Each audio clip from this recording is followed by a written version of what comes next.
Bona tarda. Anem a solucionar una equació amb radicals. Fixeu-vos, és una equació amb radicals perquè la x la tenim dintre d'una arrel. I per poder solucionar aquest tipus d'equacions seguirem els següents passos. Primer de tot, el que hem de fer és aïllar l'arrel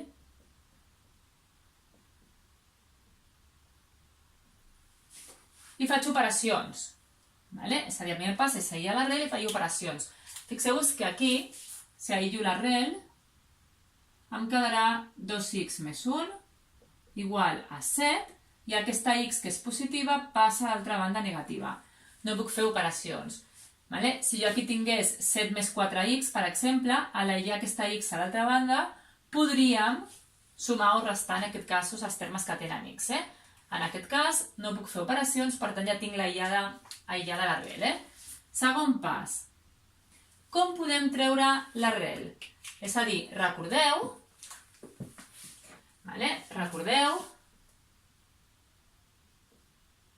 que si jo tinc l'arrel quadrada de x elevat al quadrat, això és el mateix que l'arrel de x tot elevat al quadrat, i per tant el quadrat i l'arrel marxen i em queda una x. Per tant, per poder treure aquesta arrel, el que hem de fer és elevar al quadrat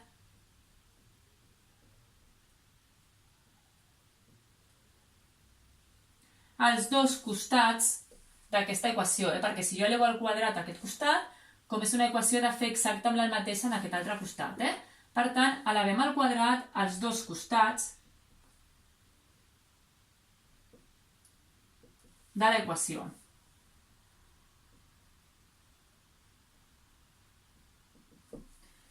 Però vigileu, perquè si elevem al quadrat,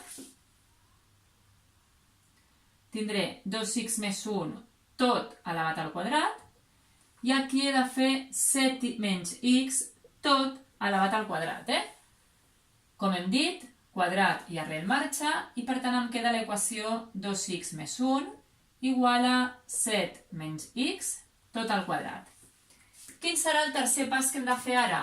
Resolem l'equació que ens queda.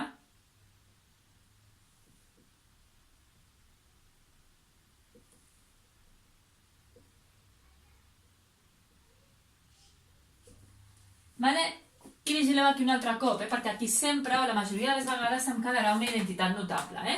En aquest cas, recordeu que a menys b al quadrat serà el quadrat del primer menys el doble del primer pel segon més el quadrat del segon. I si jo hagués tingut a més b al quadrat,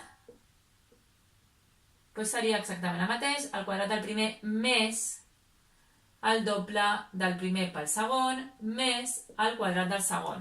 Recordeu que això també seria el mateix que si tinc menys a més b al quadrat i aquesta d'aquí també seria igual si tingués menys a menys b al quadrat.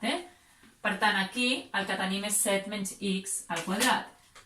I resolem l'equació. Serà 2x més 1 igual a el quadrat del primer, seria el quadrat de 7, 7 al quadrat, 49, menys el doble de 7, que és 14 per x, més el quadrat del segon, que és x al quadrat. Si aquesta equació l'ordenem,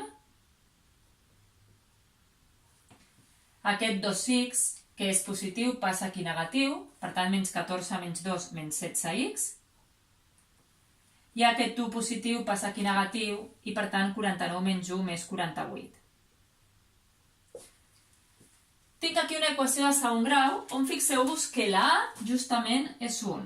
Per tant, abans d'agafar la fórmula per ser una equació completa de l'equació de segon grau, podem pensar, perquè potser ens resulta més fàcil, quins dos nombres multiplicats em donen 48 que la suma sigui l'oposat de la b, és a dir, 16.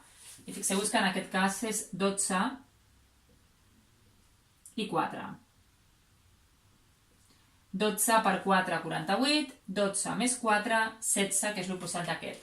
Si això no ho veieu, no passa res, Recordeu que hem de fer servir la fórmula menys b, més menys, arrel de b al quadrat, menys 4ac, dividit entre 2a, I tindrem menys b, que és 16, més menys, arrel de 16 al quadrat, menys 4 per la A, que és 1, per la C, que és 48, dividit entre 2 per 1.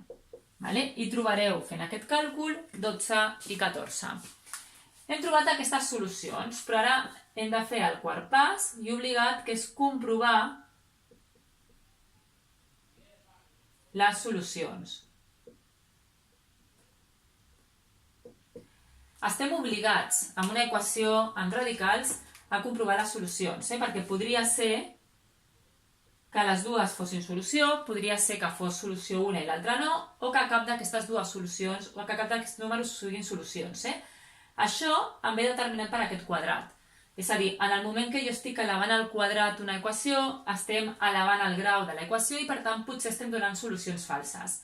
Per tant, hem de venir aquí i comprovar, a veure, si la x és 4, substitueixo la x per 4 a la meva equació i comprovo si és cert. 2 per 4 més 1, més 4, això és 7. 2 per 4, 8, més 1 és 9, l'arrel de 9 és 9, és 3, 3 més 4, 7, ok. Per tant, aquest número sí que serà una solució. I si ara agafem x igual a 12, farem el mateix, substituïm aquí per 12, per tant, 2 per 12 més 1, més 12, anem a veure si és 7, i es veu que no, perquè si a 12 li sumo un número, que en aquest cas seria 25, arrel de 25, que és 5, mai donarà 7, i per tant aquesta no és solució. Per tant, l'única solució que hem trobat en aquesta equació irracional és x igual a 4. Recordeu, si jo tinc una sola arrel a la meva equació, primer aïllo l'arrel i faig les operacions que pugui, elevem al quadrat, resolem l'equació que ens queda, que la majoria de vegades és de segon grau, sempre tenint en compte les identitats, perquè sempre en sortirà, i per últim comprovem si les solucions són correctes o no. Gràcies.